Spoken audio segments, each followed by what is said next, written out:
In January of 2016, the Rutgers Center for American Women in Politics sent this book, Grace for President, to women legislators and members of Congress all over the country, asking us to read the book as part of the Teach a Girl to Lead program. The Teach a Girl to Lead program provides tools and resources to educators, leaders of youth-serving groups, media, and parents to help young people rethink leadership with women in the picture. That's why my colleagues, the women of the Oregon House Democrats, are proud to read to you Grace for President, written by Kelly DiPuccio and pictures by Lei Win Pham.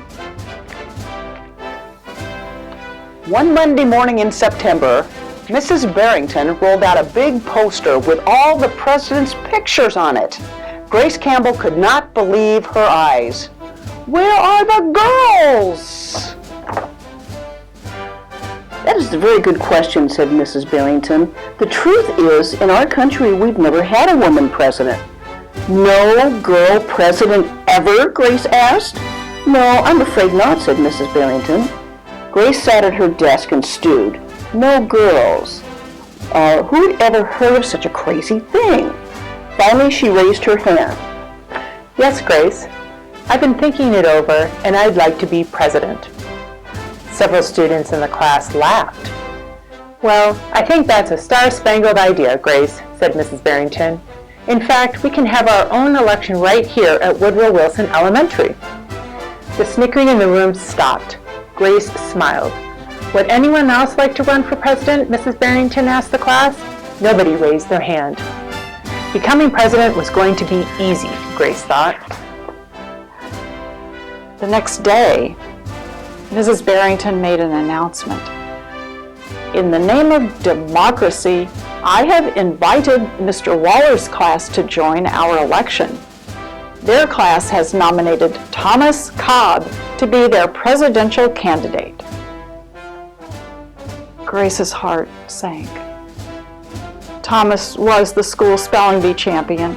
His experiments always took a blue ribbon at the science fair, and he was captain of the soccer team.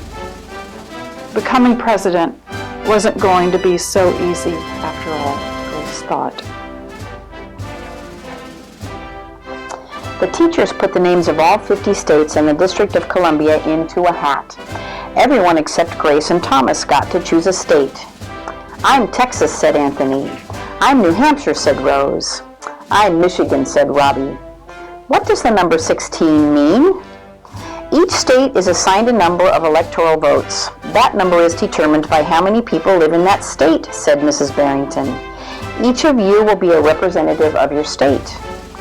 Altogether, our country has 538 electoral votes, Mr. Waller explained. On Election Day, the candidate who receives 270 electoral votes or more wins the election. Why 270? Asked Rose. That's more than half of all the electoral votes, Mr. Waller said. Becoming president really wasn't going to be easy, Grace thought. Grace came up with a campaign slogan, and Thomas came up with his own campaign slogan as well. Grace listened to what issues were important to students, and she made a list of campaign promises. Thomas made up his own list of campaign promises. Grace made campaign posters and buttons, and Thomas made posters and buttons too. Each week, the teachers set aside time for the candidates to meet with their constituents. Polls were taken. Voters were making their choices. Grace continued to campaign. At recess, she gave speeches. She's up there, vote for Grace! During lunch, she handed out free cupcakes. After school, she held rallies. There she is at the Statue of Liberty. Meanwhile, Thomas wasn't worried. He had cleverly calculated the boys held slightly more electoral votes than the girls. At recess, Thomas studied his spelling words. During lunch, he worked on his latest science experiment. And after school, he played soccer. Even before the election, Grace made good on her promise. She joined the safety squad. She organized a school beautification committee, and she volunteered her time in the school cafeteria. In early November, Woodrow Wilson Elementary hosted a special Election Day assembly.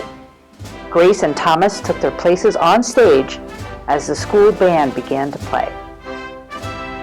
Henry was the first representative to approach the microphone. The Yellowhammer State of Alabama casts its 9 electoral votes for Thomas Cobb. Fletcher said, the last frontier state of Alaska casts its 3 electoral votes for the best man for the job, Thomas Cobb. And then Hannah called out, the Grand Canyon state of Arizona casts its 11 electoral votes for Grace Campbell. And so it went. State after state after state cast their electoral votes. The scoreboard in the gymnasium kept track of the totals. The voting demonstration was quickly coming to an end. Clara approached the podium. The Badger State of Wisconsin cast its 10 votes for my best friend, Grace Campbell. Grace looked at the scoreboard. Thomas had 268 electoral votes. She had 267. There was only one state still unaccounted for, Wyoming. Thomas grinned. Grace felt sick.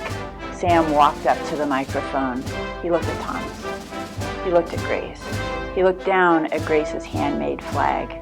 Sam didn't say a word. "What are you waiting for?" Thomas whispered.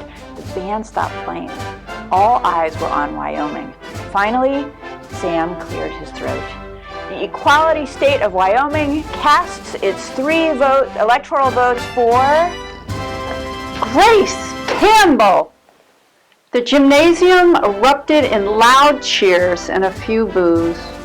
Miss Barrington approached the podium with 270 electoral votes.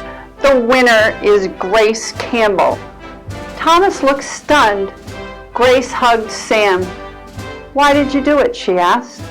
Sam handed Grace his flag. "Because," he said, "I thought you were the best person for the job." The following week, students in Mrs. Barrington's class were preparing for their career day presentations. Grace volunteered to go first. She stood at the front of the room and glanced at the poster still hanging on the wall. "My name is Grace Campbell, and when I grow up, I'm going to be President of the United States." This time, everyone believed that she would. The end.